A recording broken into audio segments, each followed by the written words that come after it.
Draco Malfoy and the Mortifying Ordeal of Being in Love. Written by isthisselfcare. Narrated by S.E.P. Chapter 13. Solstice. Draco did not see Granger again until mid-June. She came into her laboratory at Trinity just as he was recasting her wards. She looked as sweaty as he was, and rather more harried. "You're limping," observed Granger as she trotted past Draco, her healer robe streaming behind her. "Perceptive. Bludger? Manticore." This gave her pause. She pivoted. "Have you had it looked at?"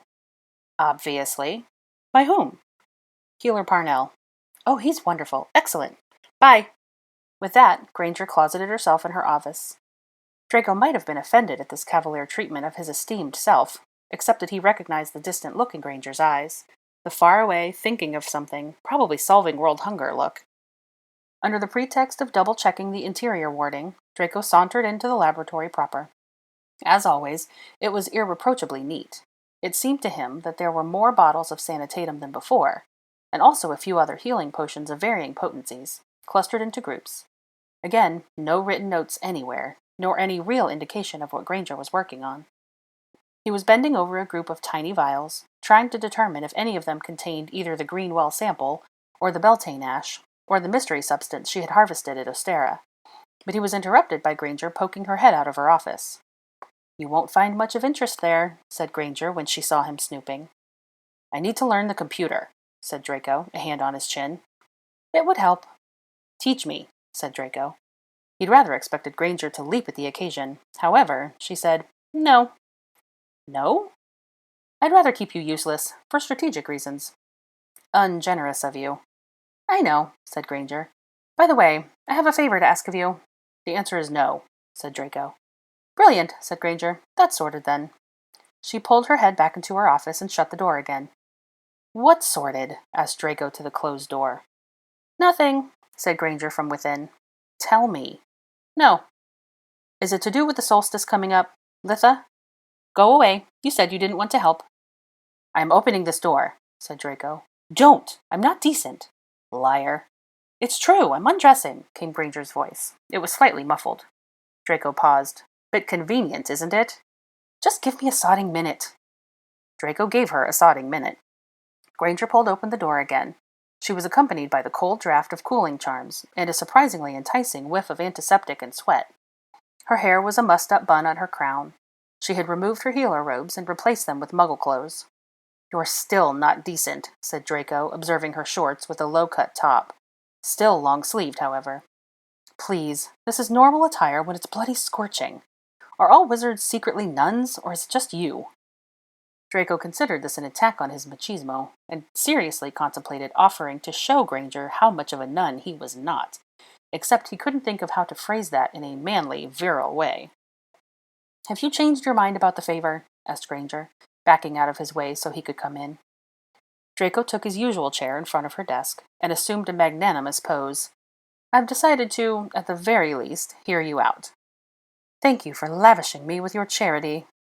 Draco gestured at her to continue in a kingly sort of way. Also, he wasn't having any difficulty focusing on her face, and her low neckline was not distracting him at all.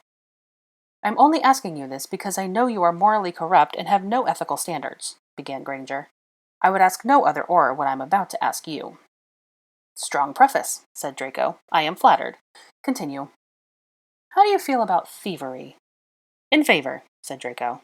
"You don't even know what we're stealing." "What is it?" "What if it were, theoretically, of course, a precious relic of critical religious significance?"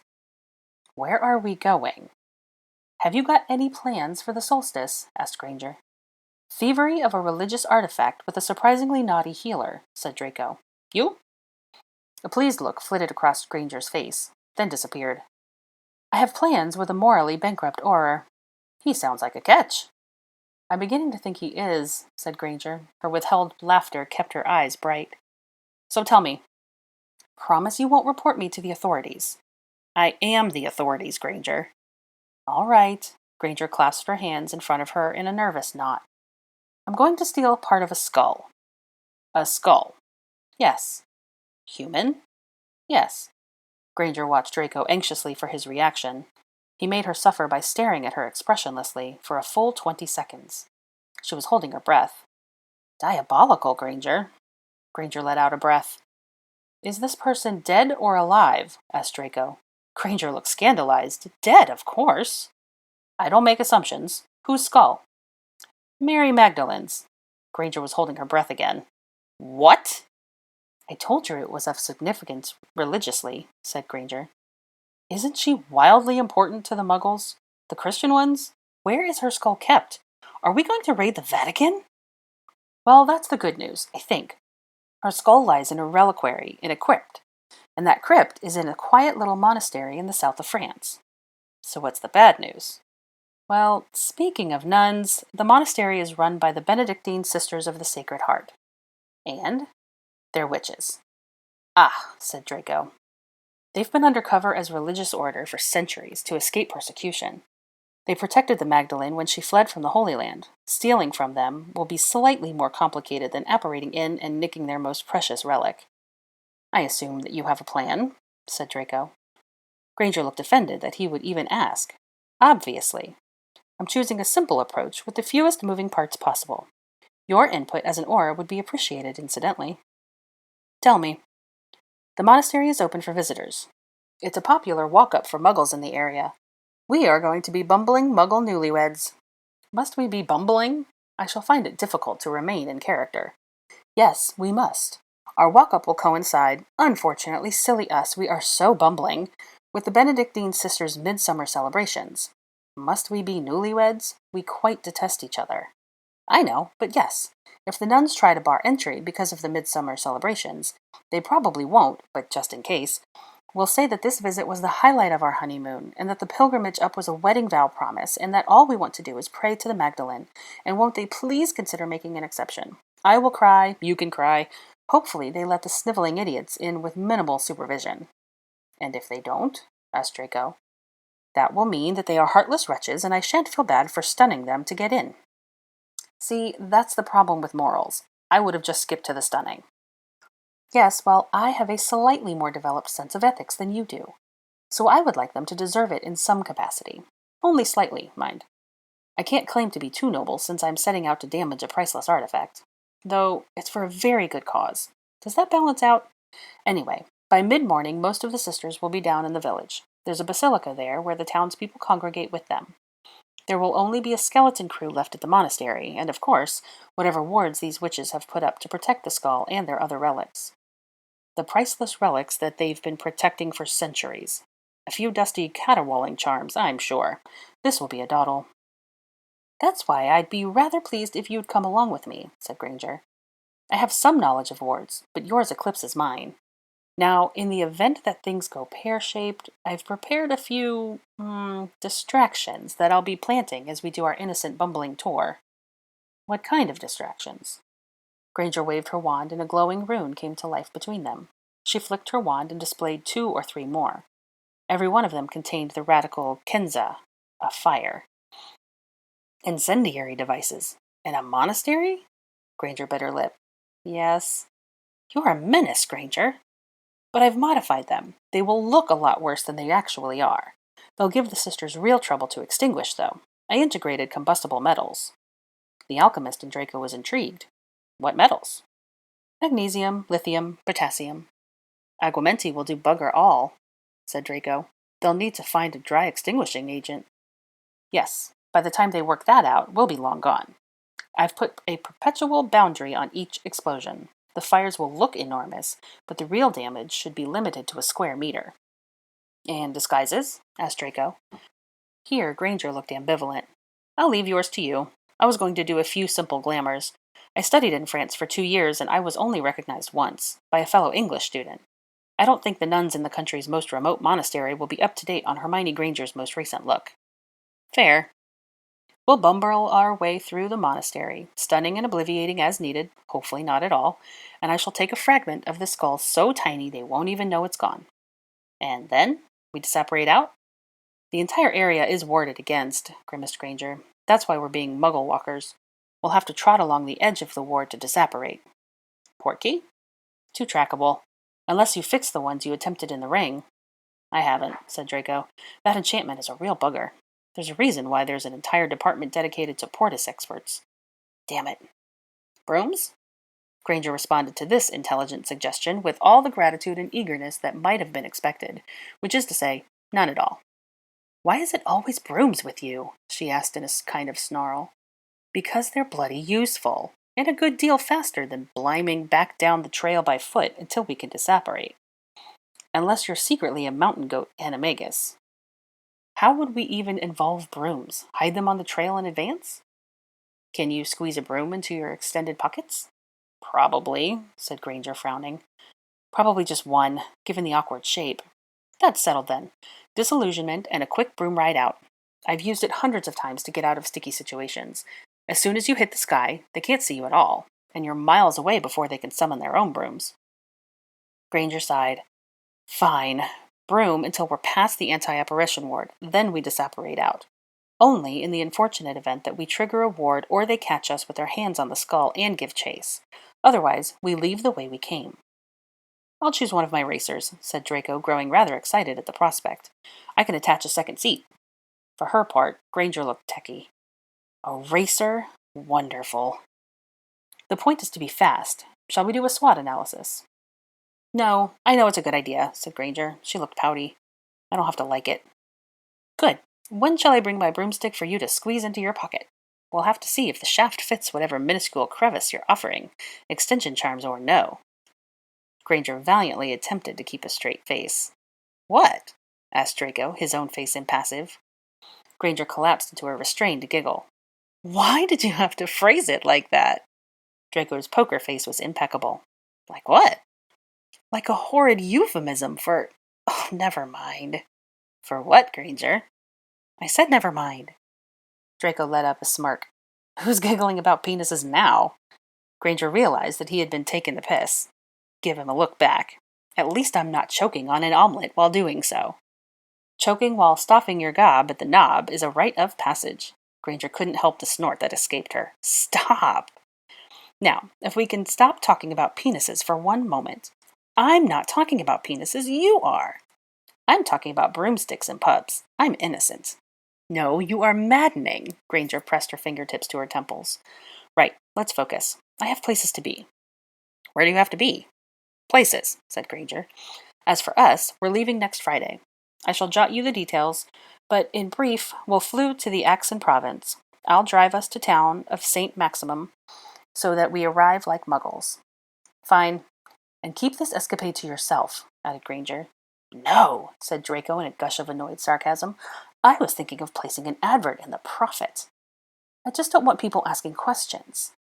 Draco held up his hands to frame an imaginary headline. Attractive Auror agrees to hair off to France with Harridan Healer.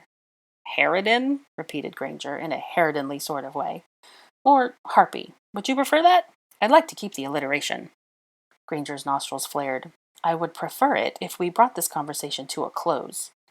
Huffy Healer, said Draco generously. Granger's jaw clenched. Given that he didn't want to give his bollocks jinxed off, Draco rose to make his exit. Raging researcher? He called over his shoulder. Peaked professor. There was something delightfully murderous in the way she spat Malfoy at his retreating back. When Draco had descended the stairs in King's Hall, well clear of jinxing range, he took out his copy of Granger's schedule and investigated the places she had to be. It was an Italian restaurant in an hour. Participants? Unspecified. Draco stuffed her schedule back into his pocket. He had a certain suspicion that Granger had a date. And he didn't care at all. It certainly didn't irritate him for no reason. He sent a jot to Zabini out of an abundance of, well, he'd call it caution, asking him if he had any plans that evening. Zabini said no. But he'd be glad to have plans. Should they meet at the Macassar? Draco sent back his agreement. Thea was invited too. He suggested they invite Pansy, who brought her long-bottom plunker of a husband, who invited Macmillan, who arrived with 3 ministry colleagues, and they ended up making quite an evening of it. One of Macmillan's juniors was a witch with whom Draco had slept with a few times over the years. She gave him her amorous attentions all evening, and he accepted them with a kind of listlessness. The touches at his thigh, the holding of his arm. However, when she trailed after him in the dark corridor leading to the loo, he found that he had no desire to pursue anything further with her. When he returned, very much unmussed, with an offended-looking witch behind him, Zabini and Ernie both regarded him with a raised eyebrow. Whatever. As he shot back his fire whiskey, Draco reflected that at least he could rest easy that it wasn't Bloody Zabini that Granger was cozying up to tonight. The journey from London to France went as smoothly as could be desired. Draco met Granger at one of the international flu departures in London. After she pronounced herself satisfied with Draco's holidaying muggle wear, "Quite smart, really. You look like you own a boat." They stepped into the fire. Then, after a longish 3-minute whirl in the flu that made Granger green, they found themselves at the hearth of the Tournesol in Axon Province. From there, Granger took over, navigating them to a car hire place, and then driving the 40 kilometers to the charming seaside town of St. Maxim à la Saint Baume. Their suitcases were in the boot, their snacks were in the back seat, and their car stereo played something that wasn't Austrian folk music. Draco found it to be altogether a pleasant drive, through olive groves, vineyards, hilltops dotted with medieval ruins. Perhaps there was something to be said for the Muggles' scenic routes, rather than the immediacy of apparition. Granger was full of a kind of nervous energy that manifested itself in a stream of informative babbling paired with peppy driving. Draco endured the former, and rather enjoyed the latter. Their hired Peugeot had looked, to Draco's unpracticed eye, like a stodgy sort of car, but Granger had awakened a zeal for life in the thing. They whizzed past meandering provincial traffic without issue, until Granger found a challenger, a black Citroën, whose chief joy was racing to catch up and pass them, and then slowing down again in a pissy sort of way. "Twat," said Draco, the third time that this had happened. "A Parisian, of course," said Granger, observing the registration plate. "I've half a mind to hit him with a puncture," said Draco, spinning his wand between his fingers. "That wouldn't be sporting," said Granger. The road straightened out enough for her to attempt to pass. She shifted gears. "Hold on to your trousers." The Peugeot's engine whined in a startled protest as Granger hit the accelerator. The car responded with an astonishing burst of speed. Draco's head and body felt as though they were being pressed into the seat by the G-forces, a delightful sensation that made him want to whoop. The tires squeaked and their small car surged ahead of the Citroën. "Cheers, dickhead," said Draco, making the V sign to the other driver as they passed. The man in the car made an equally friendly gesture back. As they whizzed down the road, Draco remarked, "I didn't think this car had that kind of verve. What did you put in her for petrol? Pepper up?" "Oi, you had your wand out!" Granger was tucking something into her pocket. She started. "What? No." "And you call me unsporting?" "I only gave us a bit of a boost," said Granger, with a triumphant glare back at the other car through the rearview mirror. Draco observed her. Granger's paradox. "I beg your pardon?" "You're a speed demon, but you hate flying." "I am not a speed demon," scoffed Granger. "I'm just a bit impatient." "You ski, too. Isn't skiing rather an extreme sport? You launch yourself down the Alps at high velocity?" "Only if you put it that way, from the top of a mountain," said Draco. "Thousands of meters in the air. Brooms will only take you 200 meters up, at the most extreme. It's different when there's nothing below you." A lengthy argument ensued. Meanwhile, the country around them grew wooded. They took a slip of road off to a rural road, winding down through the gorges and then back up again. They passed through convivial medieval villages and then down a sinuous country lane, which eventually brought them back to the vast flatlands striped with lavender fields and finally the sea. "Oh, how beautiful," sighed Granger, in a moment of uncharacteristic softness. "A balm upon the soul," said Draco, with enough of an edge to suggest cynicism to cover the fact that he really did mean it. The picturesque town of St. Maximin came into view under the afternoon sun. "We'll stay at the hotel tonight," said Granger, "and we'll do the walk-up in the other activity tomorrow morning." Draco felt her give a sidelong look, to which he quirked an eyebrow. "What?" "The nicer hotels were all booked up, so don't be a prat about the quality of this place. It's older. The restaurant is apparently lovely, though." "Is the restaurant run by ogres?" "Of course not. This is a muggle town." "Then it'll be fine." "You've stayed in places run by ogres?" "Yes," said Draco. "A stakeout in Buttle.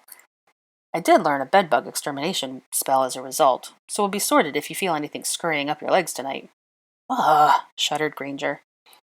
Granger's mobile, which had been serving as a kind of live map for the duration of the drive, suddenly announced that the Hotel Plaisance was coming up on their right. The hotel was old and tired, but beautifully situated. The small foyer was packed with other arrivals, all of whom were being served by a single, hard-of-hearing old woman, who moved with all of the agility of a mollusk. Eventually it was their turn. and the woman gave them the key to their room, and they took their names down for a dinner reservation. The tiny room had a bed of questionable structural integrity, a lamp, a caved-in sofa, and an afterthought of a bathroom. There was a vague, fusty scent in the room, as though someone's great-aunt had sprayed perfume and then died in their sad circumstances. "All mod cons, Granger," said Draco as they took stock. "Sea view at least?" said Granger, banging open the shutters to air things out. The bed squeaked as Draco sat on it, and then sank almost to the ground, with intimations that it was planning on collapsing entirely under the weight as soon as he was asleep. Granger observed Draco where he sat, his knees almost to his chin. "The bed is yours," she said, with what she no doubt intended to sound like generosity. It sounded rather strategic to Draco's ear. She had her eye on the sofa. "I'll transfigure this into something serviceable for myself." "Something serviceable," repeated Draco, as Granger undertook a complex 10-minute transfiguration exercise, turning the sofa into a lovely, squishy-looking bed in regal burgundy. Granger missed the raillery. "That should do it," she said, slightly breathing from the magical exertion. "Now, I should like a shower. What are your plans for the evening? Dinner's at 8.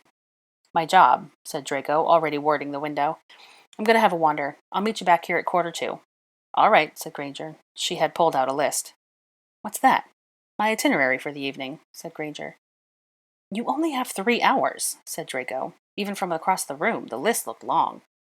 "I know. I'd better crack on. There are so many lovely little museums and bookshops, and of course the basilica." Granger grappled with her luggage, pulled out a change of clothes, and stepped into the bathroom. Draco left her to it and stalked the hotel's dingy halls, warding as he went.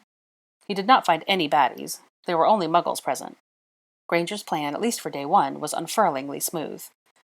Tomorrow was an entirely different story, of course. Draco returned to their room to read the tome on warding he'd brought with him. Granger had already left, all the better for him to squeeze in another bit of studying.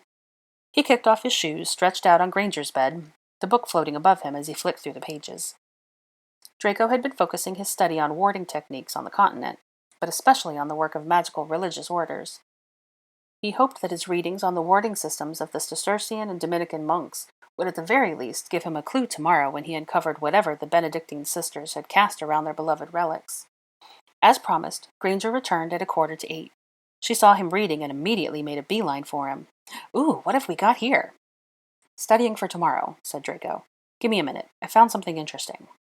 Granger approached the bed to read the title of his book. Out of the corner of his eye, Draco saw that she had changed into a white, breezy sundress. Her hair was tied into a plait, though it was slowly unraveling. She smelled like sun on skin and something sweet. He took a deeper breath. Almonds? She was chewing on something. Draco held out his hand, his still focused on the book. "None left," said Granger. Draco floated the book lower so he could look into her eyes. "Liar." Granger sighed and pulled out a crinkly bag. Draco took the proffered marzipan-stuffed date. It was exquisite. Said Draco. "Bless the French." He resumed his reading, but only for a moment, because Granger was hovering over the book in a jealous sort of way. He floated the book lower again. "Yes?" "Could I have a look?" said Granger. "You can have it after dinner," said Draco, floating the book back up again. Granger perched a thigh on the side of the bed. "Can I help you?" asked Draco, observing this activity. "Budge up," said Granger. "We can both read." "No, we can't. Personal space, Granger," said Draco, making a shooing motion with his hand. "This is my bed," noted Granger, quite rightly. Draco shifted over with a grumble. There wasn't much room to shift. "We're about to go to dinner." "But you found an interesting thing," said Granger. Her eyes were alight with curiosity. She squeezed into the bed next to him. The book floated above them. "This is—" began Draco. "Quiet," said Granger. "I'm reading." Draco lapsed into annoyed silence. Granger did not read, by the way. Granger devoured. Her reading speed outpaced Draco's by 50% at his best guess, and he was himself a very fast reader. However, he did not turn the pages to cater to her pace. He gave her a moral lecture about the importance of absorbing the information and savoring the text instead. She responded with a long, dramatic sigh. Draco felt the expansion of her chest against his side. That made him aware that Granger was there in a different way than her impatient presence. It made him alert and twitchy because she was lying down on a bed with a woman, and that woman was Hermione Granger. If he'd ever been mad enough to imagine such a scene, he would have pictured a moment of recoil, of distaste, probably, and this level of closeness with his childhood enemy. Instead, she felt warm, and she smelled like sunshine and almonds, and her hair was touching his neck, and it was intimate and strange. He felt a kind of pleasurable paralysis, of not wanting to breathe, of not daring to move and accidentally touching her too much, or worse, causing her to move away. He turned the page, with no idea what he had just read. His eyes kept drifting from the book above them to her legs, which were bent at the knee, with one leg crossed over the other. Her dress was bunched up at her thighs, covering anything of interest. There was nothing indecent about any of it, really, and yet it felt illicit and thrilling, to see Granger's legs from here. She had kicked off her sandals to join him on the bed. He could see the delicate arch of her bare foot, the tan lines where the sun had kissed her and then worked around the straps, the pink-painted toes. The delicate foot started to bounce. "You are doing it on purpose to annoy me, being this slow," said Granger. Draco snapped his eyes back to the page. "No, I am being attentive." Granger waved her wand to tell the time. It was 8 on the dot. "Ugh, we have to go." She rose and slipped on her sandals. The Caleriga warding technique sounds terribly sensitive. Do you think the sisters might be using that? They might be, said Draco. He found that his brain was working in a kind of slow motion. It was still processing her thighs and the bunched-up dress, and had not yet joined him in the present. We'll have to be ever so careful tomorrow, if those things are hair trigger as the test suggests. Granger was redoing her plate. Draco got a whiff of her shampoo, and that brought his brain back to the present, because he liked it. She was still going on about the chapter they had just read, and whether Draco felt that he needed more preparation, and whether they should revisit the plan, and if so, which parts of that should they modify. Perhaps she should feign illness in the monastery to distract the sisters while Draco went into the crypt. To buy more time? But no, he hadn't studied the maps as she had. It had taken her weeks to memorize the labyrinth paths. Which was excellent, as it gave Draco time to get a grip. What the fuck was wrong with him? He went to the bathroom to splash some water on his face, and hopefully some sense into his brain. They made their way downstairs to dinner. The restaurant was all a bustle. It was a lovely outdoor installation of a long kind of wharf that extended out to the sea, crammed with as many tables as possible. Draco and Granger threaded their way through the other patrons to a table for two at the end of the wharf. It being midsummer, the sun was still hanging over the horizon at this late hour, tinging the sea gold and orange. It was an utterly gorgeous June evening. The breeze played lazily with their hair. The sea splashed along the edge of the wharf in musical little wavelets, and the seabirds weaved their wheels above. As it turned out, the half-deaf old lady who had taken the reservation had creatively interpreted their names. The slate placard indicated that the table was reserved for Hormone and Crotch. A solemn waiter came by to light the candles on the table. Granger's lips were pressed tightly together. Draco felt an uncomfortable bubble of hilarity. "Monsieur, the wine list," said the waiter, handing it to Draco. "Merci," said Draco. The waiter recommended the red. Draco went with that because all of his brain power was focusing on not bursting into a scream of laughter. Granger's eyes flitted back to the placard. She let out a gurgle that she turned into kind of a cough. The waiter enumerated the evening's menu. Granger nodded her approval of the buttered sole while Draco croaked out a yes for the filet mignon. Granger was biting one of her knuckles. Draco heard her undertaking a deep breathing exercise. Finally, the waiter left. Granger collapsed onto the table. "Crotch!" she gasped, attempting to breathe. "Hormone?" wheezed Draco. Granger was this boneless mass of restrained laughter. Her shoulders shook. Draco fell back into his chair and actually felt himself disintegrate into mirth. "My God," breathed Granger. "Oh my God, why?" Draco attempted to sober up, but then he looked at the placard again, and Crotch looked back at him in beautiful flowing script, and he brought his napkin to his mouth to muffle himself. Granger took a deep breath. "What wine did you order for us, Crotch?" Her voice veered high, and she couldn't finish the sentence because of her shrieking giggle. A few heads from the tables around them turned their way. She hid her face in her hands. "They're going to think we're already pissed and kick us out," said Draco, valiantly straightening up and attempting to regain control. "Right." Her face still hidden in her hands, Granger breathed. "Hide the placard. I can't see it again. I will die." Draco flipped the slate so that it was face down. "Done. Don't say it," said Granger. The waiter returned, bearing bread, butter, and wine. "Merci," said Granger, wiping at a tear. As for Draco, he could hardly feel his cheeks. He gestured to the waiter to leave the wine bottle. After a bit more breathing, both of them had regained their self-control. Well, mostly. Granger was avoiding looking anywhere near the slate. The sea caressed the rocky edges of the wharf below them. The patrons chattered, as did the gulls. The sun tilted lower. The bread was split and buttered, and Draco poured the wine. "Cheers," said Granger. "To success tomorrow," said Draco, tilting his glass into hers. The final trace of amusement vanished from Granger's face. She grew serious. Draco eyed her. He cast a silencing charm around them. "You're nervous." "Yes," said Granger. Anxiety tightened the corners of her mouth. A lot could go wrong, and, to be honest, it frightens the bollocks off me. I haven't done anything like this in well over a decade. I'm a law-abiding citizen now, you know." "Mostly." Draco could think of at least 20 laws that Granger had broken since he had been assigned to her in January. "Mostly," conceded Granger. "Tomorrow will go according to plan, and if it doesn't, you'll set fire to the place and we can go steal a better skull." An amused huff escaped Granger, in the face of this cavalier attitude. "You aren't the slightest bit worried, aren't you?" "I promise I have faced missions far more nerve-wracking than a gaggle of nuns," said Draco. "Have you?" "Obviously." "Tell me." So Draco told her. He shared 2 or 3 of his favorite stories, which prominently features his own heroics and wits. Granger was not the captive eyelash-fluttering audience that he usually shared these tales with, however. She was analytical and inquisitive, and asked some rather penetrating questions. Why didn't he silence the sirens first? The knife fight was thrilling, but how did he let himself get disarmed in the first place? Why didn't his emergency kit include blood replenishing potion? Shouldn't all Aurors have a basic knowledge of the properties of aconite? Why hadn't he used a nerve agent on the troll? Why indeed, Draco parried, and countered, and justified, and defended until Granger was satisfied. He poured himself a second glass of wine, finding himself rather wrung out, and thirsty after the interrogation. His tales were usually followed by praise and gushing and starry-eyed gasping about his bravery and sagacity. With Granger, not a chance. "At least one of us will be feeling confident, which is better than none," was her closing remark. She drained her glass of wine. Draco offered to refill it, and she acquiesced, saying that she needed it for emotional support. The waiter arrived with their order. It was about time. Draco was ravenous. The car snacks and single stuffed dates seemed very far away. Granger said, "Bon appetit," and Draco responded in kind. He put away the filet mignon with gusto. As for Granger, she poked distractedly at her plate, her pensive gaze on the coastline curving away from them.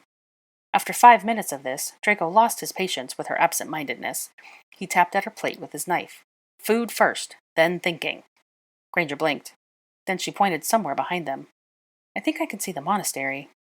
Draco turned around in his chair to look at the sadie gray protrusion jutting from a distant cliff, above the tree line. "My word, that's rather high up, isn't it?" "It's almost a 2-hour climb." "So eat. If you feel faint, it'll be a broom ride up." The threat was sufficient. Granger ate. Draco's jotter buzzed in his pocket. "My mother," he said as he composed a response. "She wants to know that I've arrived safely." "Does she know you're here with me?" asked Granger. "No," said Draco. "Only that it's for work." "Good." Granger sipped at her wine. Draco sent back his response, assuring his mother that all was well and that he hadn't been waylaid by French bandits. Granger was finished her soul. She was struggling to keep a neutral expression. A look of amusement kept washing across her features. "What?" asked Draco. "Oh, nothing." Granger found a fresh focus on a carrot, which she pushed about with her fork. "I didn't know your mother used jotters." "She didn't. I convinced her to get one last week, since Owls de France take so long." Granger glanced up with a vivid interest that she was trying, and failing, to keep hidden. "Did you? Does she like hers?" "She does. What's got you so intrigued?" "Nothing," said Granger, making intimate eye contact with Draco's chin. "Was that really your best try?" said Draco in face of the miserable failure. Granger offered him more wine in a transparent attempt to distract him, which only fixated him more on his line of inquiry. He didn't accept the wine, however. "Granger." "Yes?" "Tell me." "We should review our plans for tomorrow," said Granger in another attempt at a sidestep. "We've reviewed them ad nauseum. What is it about the jotters?" Granger busied herself with pushing the carrot around again. Draco reached over and blocked her fork with his knife. "Stop punting the bloody legume around and answer me." "Carrots aren't a legume," said Granger. In the face of Draco's stare, however, she added, "It's absolutely nothing. I thought your mother was rather traditional, so I was surprised that she'd even try a jotter, that's all." "That's not all, though," said Draco. Granger trapped Draco's knife with her fork in an unspoken request to remove it from her plate. He did not. Granger sighed. You're utterly unrelenting. Did you know? Yes. Now tell me. Did you just steal my carrot? Draco chewed. Yes. Wow. You weren't eating it, you were pushing it about on a fork carousel. Now come on and tell me. Granger shifted back in her seat with a resigned sigh. I'd rather thought you would have worked it out by now. Worked out what? Granger paused as though to gather herself. Then she asked, Do you know who invented the jabbering jotter? Wasn't it the Weasley twins? No. They merely assisted the inventor in the mass-producing and marketing item. A slow dawning of realization crept on Draco's face. The witch across from him was now holding back a grin. You're the inventor of the bloody jotters? Yes, said Granger. No. Yes. No. Yes, Granger looked terribly amused. Explain, said Draco. Granger settled into a pose that Draco could only describe as professional. She crossed her legs and held up her fork, ready to point to an invisible blackboard. Instantaneous communication systems really took off in the Muggle world about 10 years ago. They already had a leg up over wizards with the telephone for the entirety of the 20th century. But when the email became common, and texting, and later instant messaging, wizarding communication methods went from old-fashioned to utterly archaic. I had already experimented with rudimentary magical communication methods as a child, those galleons during the war, but I knew there had to be something more elegant, that retained that tactile feeling of parchment or a notebook, but that would be far more immediate than owling. Here, Granger was interrupted by the waiter removing their empty plates. She accepted the dessert menu, then continued. I love owls. I find them so quaint and dear, but they're so slow. Don't look cross. They are slow. You said so yourself not a moment ago. And fluing is only convenient if you're near a connected hearth. I created the jotters to supplement those means of communication, not replace them. I do love writing a good letter. I never expected them to be as popular as they are. The twins help me bring them to the market, and they get a percentage of the profits. Draco kept his features schooled into something neutral. The other option was bug-eyed stare. Not only was this woman frighteningly intelligent, but she was also absolutely minted. Everyone had a jotter. His own mother had a jotter, and was, judging by the buzzing in his pocket, rapidly gaining proficiency. Granger must be rolling in galleons. Small wonder she handed off a sackful to the hag without a second thought. So this is how you're funding your bloody project, he said at length. Amongst other things, yes. I've spent enough time under the tyranny of granting agencies to enjoy the independence. But everyone thinks the Weasley brothers invented the jotters. Why aren't you claiming credit? They're revolutionary. They're really not, said Granger. Muggle equivalents are ever so much more advanced. They can send each other photos and media and data of all sorts. They can have the live calls with hundreds of participants. The jotters are rudimentary. An improvement, but rudimentary. Here, Granger gave a shrug. The bar was rather low. And as for the credit, I've had my time in the limelight. I'm not in it for the glory. I saw a problem that was in my capacity to fix. Is that what your project is about too? Asked Draco. A problem that is within your capacity to fix? Exactly. Granger regarded him seriously now. I needn't tell you that I prefer the truth about the jotters to remain between us. I only told you because you were being so horridly insistent. Draco eyed her. You were positively a mogul. A tycoon. Granger laughed, but it was bitter. No, developing new therapies is terribly expensive. Is it? Yes. Granger began to enumerate costs on her fingers until she ran out of fingers. Materials, space, laboratory staff, medical leads, legal staff, protocol writers, data scientists, statisticians. Testing for safety and efficacy is spendy too, of course. Pharmacokinetic studies, preclinical toxicology testing, bioanalytical testing, and the clinical trials themselves. And the financial outlay to meet every requirement of the GCP and the GMP and the GLP, the MHRA and the EMA is eye-watering. Draco's eyes, who had largely glazed over, said, Oh. Granger shifted in her seat in a discontented sort of way. My project involves complex biologics that are commercially unattractive and nigh incomprehensible to the monumentally idiotic wizards who hold the national purse strings for a magical research. So I'm very much on my own. And frankly, at rather an embryonic stage. I'm still doing in vitro research, trying to confirm that my target can actually be affected by an exogenous compound in the first place. Money doesn't solve all problems, unfortunately. The waiter returned to take their dessert orders. Granger flinched out an apology, having forgotten to even look at the menu, and made a haphazard selection of creme caramel. Meanwhile, Draco was struggling to understand the paradoxical phenomenon that was Granger. She could have been wealthy, extravagantly so, and yet she chose to fund her research instead of enjoying a life of leisure. She worked approximately 12 jobs. She could have had her own country house, and she lived in a cramped cottage in the outskirts of Cambridge. She could have a full staff of house elves, but she only had a cat and a grim tin of tuna in her cupboards. It made no sense, and yet, as Draco considered what he knew of the witch in front of him, it sort of did. She was too driven for a life of leisure, too grounded for the extravagance of large homes and house elves, too much of a do-gooder to do anything but good with all that money. It was all terribly laudable. Dreadfully, really. Granger cleared her throat. Draco realized that he'd been staring at her, and that the waiter was staring at him. "Monsieur's dessert selection?" What she's having," said Draco. "Un crème caramel pour Monsieur Crotch," said the waiter, inscribing this precious information upon his notepad with care. Granger touched eyes with Draco. She held a hand to her mouth. The waiter left. Granger squeaked out a giggle, struggled to control it, and took a large breath, and was still. "Hormone," said Draco. Granger collapsed into a fit of uncontrollable giggling. "I told you not to do that," she gasped, coming back up for air. "There is something gratifying about making you utterly lose it." Granger sniffed and dabbed at her lashes with a napkin. "It's a rare sight. I hope you're appreciating it." "I am," said Draco. And he was. Granger's dark eyes were bright with laughter. Her cheeks were flushed. Her lips were reddened by wine. Her hair in its loose plait snaked down to her waist, a dark line against her white sundress. Her legs were curled under her. She looked dainty and fragile, and small enough to fit perfectly into a man's lap. If a man were thinking about such things, Draco certainly wasn't. And the candlelight loved her. It kissed at her forehead and flickered warm touches across her collarbone. It danced in her eyes. The effect was enchanting. Draco sank, unaware, into a state of soft fascination. An accordionist began to play, somewhere near the hotel, filling the air with romance. "Monsieur, your crème caramel." The return to reality was jarring. "Merci," said Draco, instead of "sod of fucking crème brûlée." Granger was eating her dessert, blissfully unaware of Draco's reverie, thank the gods.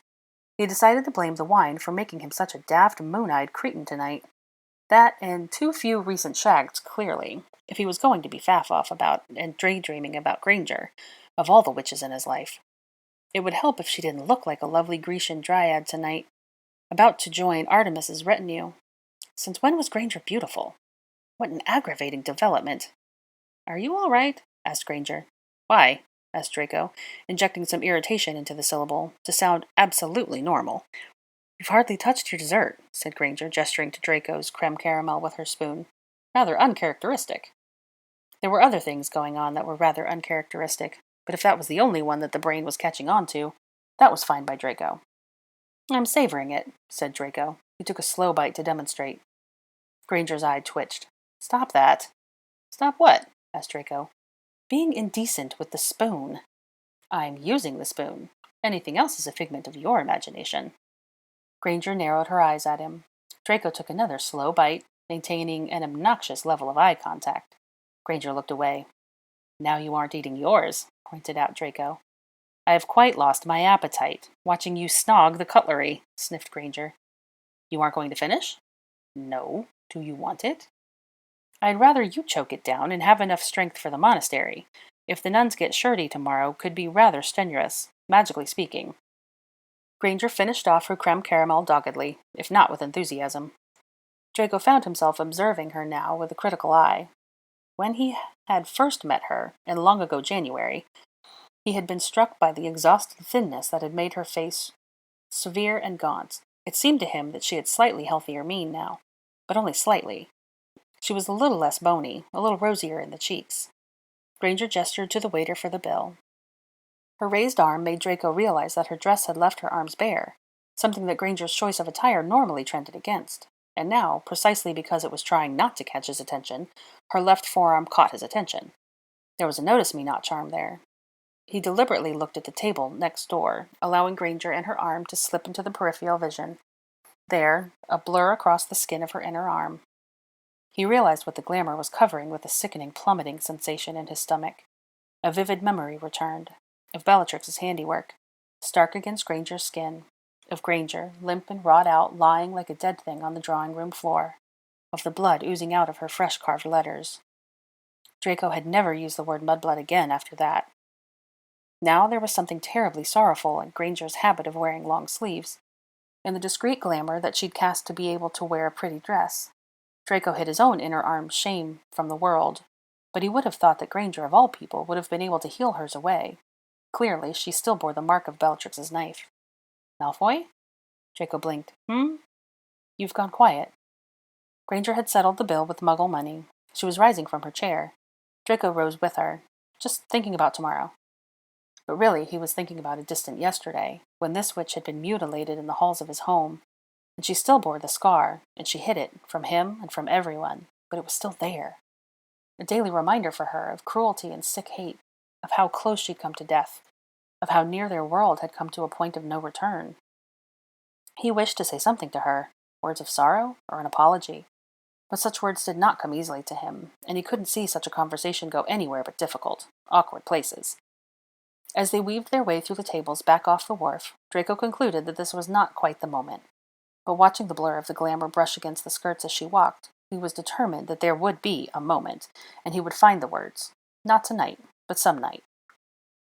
The sun was finally setting, languidly, lazily, on this gorgeous evening, midsummer less a day. Granger was looking wistfully out along the rocky beaches.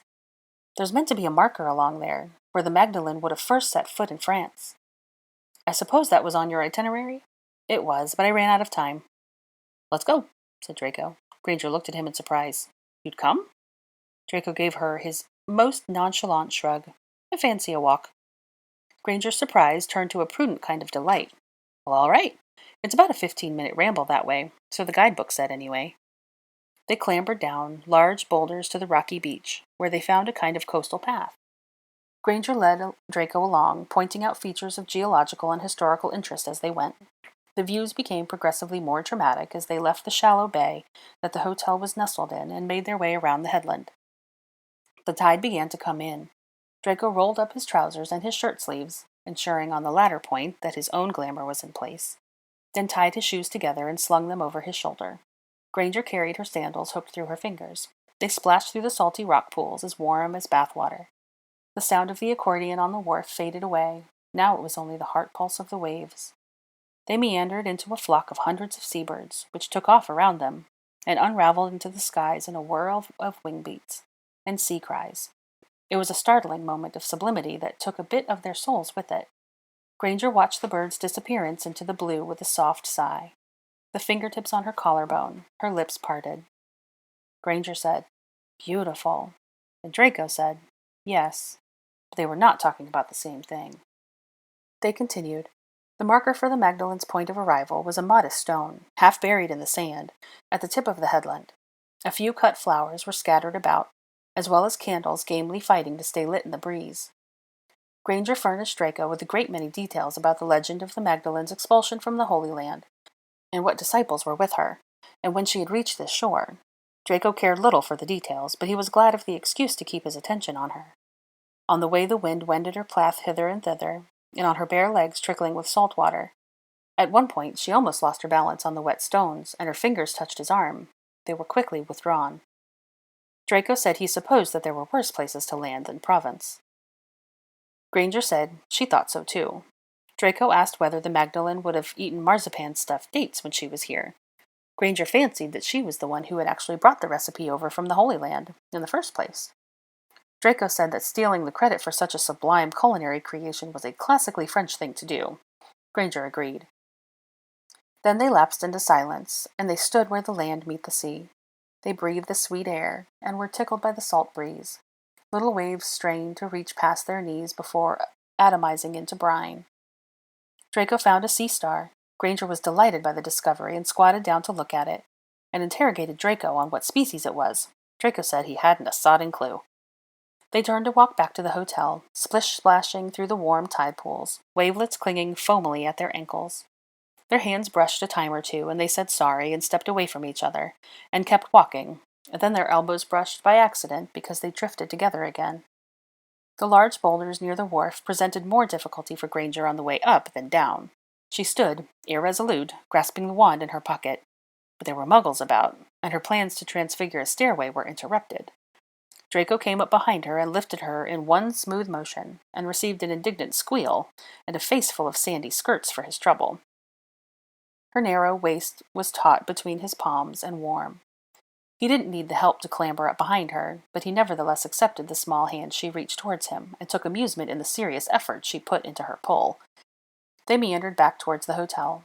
The sun poured gold across the horizon. With the brightness behind her, Granger looked like she was wearing nothing but light.